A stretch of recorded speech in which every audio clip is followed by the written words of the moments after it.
Hello, welcome back to Live from Paris. It's time now for Business News. Catherine Nicholson is here with me in the studio for that. Morning, and we start with, good morning, sorry. We start with some very big news coming out of Japan today, a major push to get the economy back. Yes, it's a big news and it's a big amount of money as well. 10.3 trillion yen. That translates to about 87 billion euros of new fiscal stimulus. What exactly does that mean, I hear you cry? Well, it means that in Japan, the government's going to increase spending on public works, disaster recovery, and providing aid and support to small businesses. This is something that Japan's economy desperately needs. We're constantly talking about this on the business news. They have flagging exports, which is down to a very strong yen, which makes products by companies like Sony, Panasonic much more expensive outside of Japan. So the Prime Minister also promising what he calls a daring monetary policy to try and bring the yen down.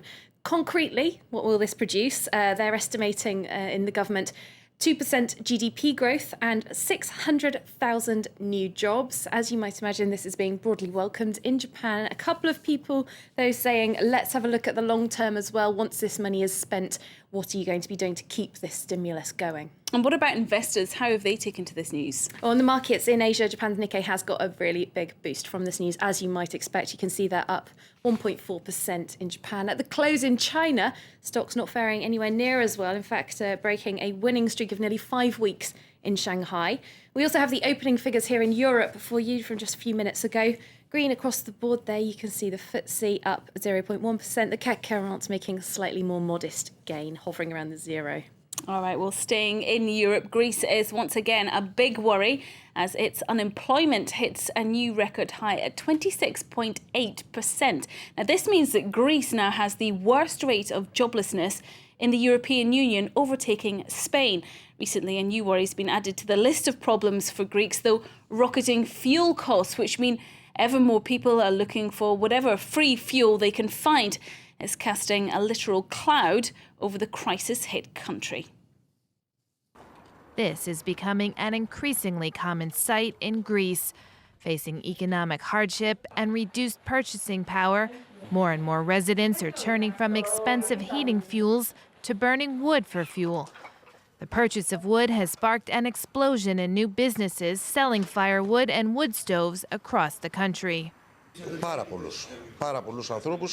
Many people have turned off their radiators and are now only using wood stoves to keep warm, and only wood for heating.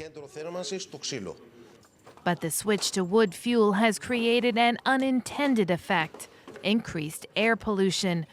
Many say they're concerned, but point their finger at government policies. If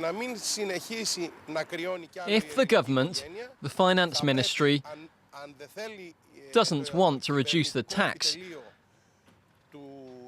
then it should at least provide more benefits and make more people eligible for benefits if it wants Greek families to no longer suffer from the cold. Heating fuel demand has dropped by as much as 80%. Despite the sharp decline, the price for heating oil has not come down.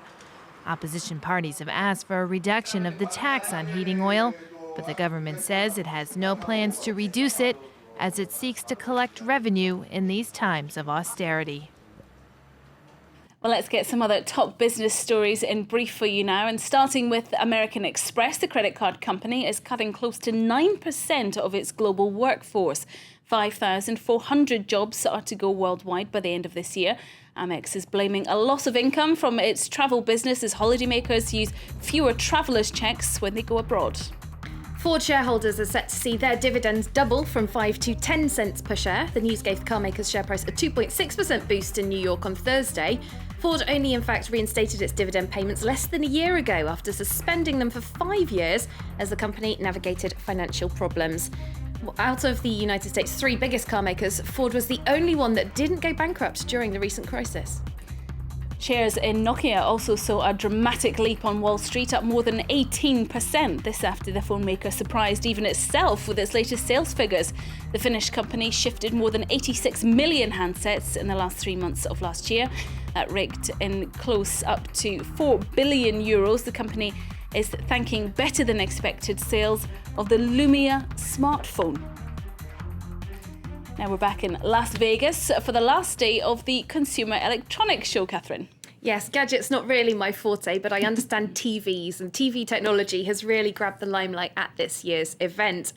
There's one innovation that's already been on the market for 3 or 4 years. I don't know if you have a 3D TV. No, but I've seen them and I've tried one out. Oh, okay. It's fabulous. You liked it? Yes, Okay, definitely. I'm not so sure. I think maybe headaches. I would have to try one, I think. But the Queen's speech, of course, in Britain was in 3D That's this true. year. That could boost sales. And there are also people at the CES in Las Vegas hoping that other new innovations are going to help boost sales of this new innovation. John Fenolier reports for us from Las Vegas. You might say 3D has trouble seducing most consumers. Despite continued efforts by manufacturers and a drastic drop in prices, sales haven't reached targeted goals. 3D TVs representing just 20% of the overall TV market. 3D TV was supposed to be a great success for the TV market, but in the end it seems it didn't meet the industry's expectations. A number of 3D TVs were sold, but statistics show that in reality people were buying premium models already equipped with 3D, but that they weren't looking for it. And so consumers remain skeptical. One of the main obstacles, those pesky glasses that a lot of people just don't want to wear. And as the search for a solution continues, one emerging trend, 3D TVs that don't require glasses at all. I think the problem with 3D has been that the first entry with 3D with glasses came out, and there was all kinds of problems. In addition to the burden of the glasses, the quality of 3D with glasses over 2 years ago wasn't very good. It was rough, it was very expensive, and people used to have the problem with content. It seems as though 3D TV is becoming passé. Sony and Samsung, two of the biggest TV manufacturers, have announced that they will focus less on pioneering new 3D technology. 3D was exciting 3 or 4 years ago when we came out with it. Now we've moved on to newer and exciting things like doubling the resolution or the new technology of OLED. In an effort to maintain 3D viability, manufacturers are focusing on improving existing technology. This 3D TV, for example, is as thin as a piece of cardboard, and it's almost completely transparent. A pretty unique feature that could, who knows, one day replace your home window. I am hugely impressed by that transparent TV screen. It's good, isn't it? It's very good. It's the future. Well, just before we go, a lucky few journalists and camera teams have been getting a look inside London's new tallest building. Yes, this is a preview ahead of the opening of the Shard to the public on February the 1st.